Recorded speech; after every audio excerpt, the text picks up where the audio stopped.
Bună! Azi m-am hotărât să vă spun povestea Anisiei, o fetiță înzestrată cu un talent deosebit, cu ochii albaștri cu sclipiri de stele, o privire angelică și caldă și un păr auriu, că soarele când o vedea era uimit de strălucirea lui. Locuia într-o casă mică împreună cu părinții săi. Aceștia munceau de dimineață până seara și își iubeau copilul ca pe ochii din cap. Tot ce conta era ca Anisia să fie fericită. Și cum să nu vrei asta când zâmbetul ei te bucura de îndată și uitai de orice durere? Când mama ei povestea ceva, fetița era numai ochi și urechi, era fermecată de cum povestea. Mama ei avea cel mai dulce glas pe care îl puteai auzi, dar cel mai mult îi plăcea când îi povestea de școală. Se pare că era o lume extraordinară și plină de lucruri de care nu auzise până atunci. Unde mai pui că își putea face și o grămadă de prieteni? Ei, și ziua aceea veni. Urma să fie prima ei zi de școală, dar nu putea să plece fără să-și ia la revedere de la prietenii ei, care, drept să vă spun, erau un cățeluș lățoș și jucăuș, vreo două vrăbiuțe gălăgioase, o pisică mofturoasă și vreo alți doi șoricei prietenoși. Astăzi e prima zi de școală, îmi voi cunoaște colegii, îmi voi face prieteni noi și voi învăța despre o mulțime de lucruri fantastice pe care vi le voi povesti și vouă, spuse Anisia prietenilor săi. Ai grijă, nu toți sunt așa buni la suflet ca tine, îi spuse pisica. Ei, acum a venit momentul să vă destăinui secretul ei. Putea înțelege animalele și ele o înțelegeau pe ea. Of, blănosule, nu fi așa de îmbufnat. Toată lumea are un suflet bun, chiar dacă unii sunt mai reci. Dar eu știu că nu sunt răi. Fetița plecă cu mama ei către școală și prietenii săi rămaseră acasă privind după ea.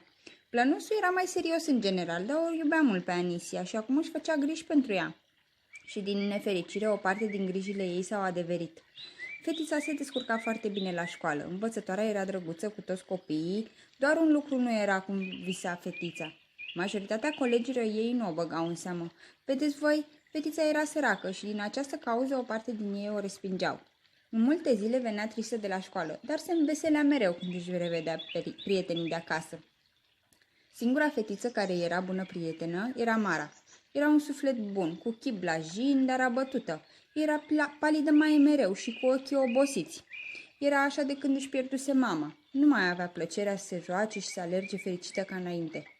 Spot era singurul care o mai făcea să zâmbească. Era cățelușul ei.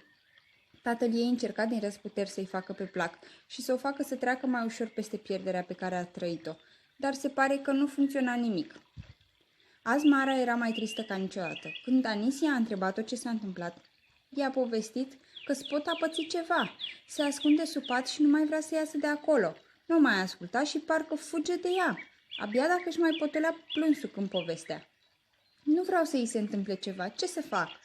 Azi vom vorbi cu el și vom afla ce s-a întâmplat, îi zâmbi Anisia. Mara își ridică privirea și, printre suspine, își întrebă prietena cum va face asta. Și aceasta îi explică totul.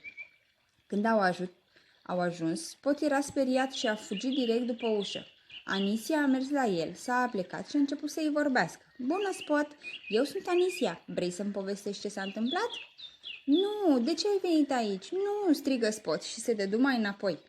Anisia era șocată. Acum chiar nu mai înțelegea nimic. Când a întrebat-o pe Mara de unde știe de ea, i-a explicat că, de când s-au cunoscut, i-a povestit lui Spot în fiecare zi despre ea. Da, și de când a început să-mi spună de tine, a început să-mi spună și de Blănosul și de ceilalți prieteni ai tăi și cum că ar vrea și ea așa prieteni și ușor, ușor numai despre voi vorbea. Era clar pentru mine că nu-i mai păsa de mine și că acum voi sunteți prietenii ei. Se pare că Spot era trist pentru că își imaginase că va fi părăsit și nu știa cum să reacționeze. Când Mara a înțeles despre ce e vorba, au început amândouă să râdă. Iar Mara i-a explicat că este cel mai bun prieten al ei și așa va rămâne. Iar faptul că acum au mai cunoscut și alte persoane înseamnă doar că vor fi mai mulți prieteni și se vor juca împreună. După ce l-a luat în brațe și i-au explicat totul, începuse să se mai liniștească și chiar să dea din codiță. Din acea clipă se întâlneau în fiecare săptămână și se jucau. Încet, încet, Mara devenea mai fericită, iar tatăl ei era profund recunoscător Anisiei pentru asta. Aș fi putut spune că atât am avut de povestit, dar ceva i-a tulburat liniștea Anisiei într-o zi. Când s-a întors de la școală și a auzit părinții cum discutau că nu mai pot plăti pentru casă și că ar putea pierde tot, erau foarte triști. Vedeți voi, casa unde stăteau nu era pe deplin lor și lunar trebuia să plătească o sumă de bani, dar se pare că nu se descurcau prea bine și acum erau deja prea îndatorați.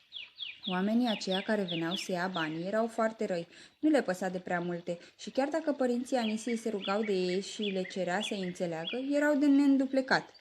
O să le luăm banii și apoi o să-i dăm afară, pământul ăsta îl vom vinde pe bani frumoși, au zis cu răutate când plecau.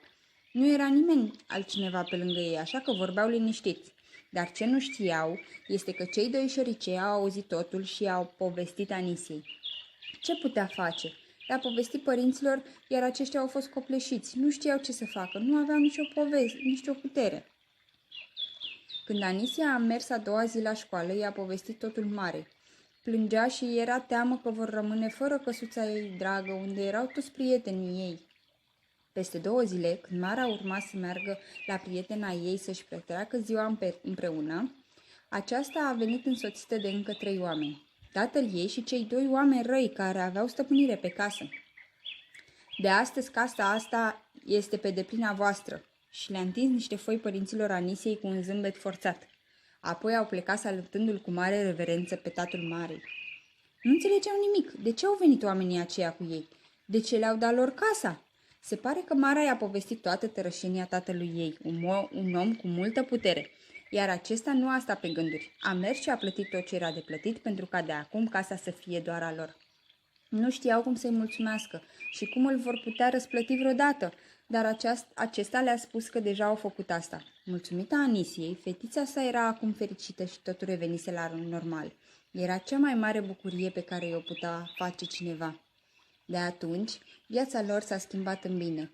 Toți erau fericiți, iar familia Anisiei avea acum o viață mult mai ușoară.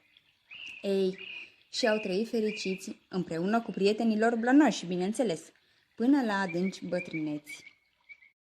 Anisia vă mulțumește că i-ați ascultat povestea și vă roagă să-i spuneți dacă v-a plăcut și dacă doriți să mai ascultați și alte povești.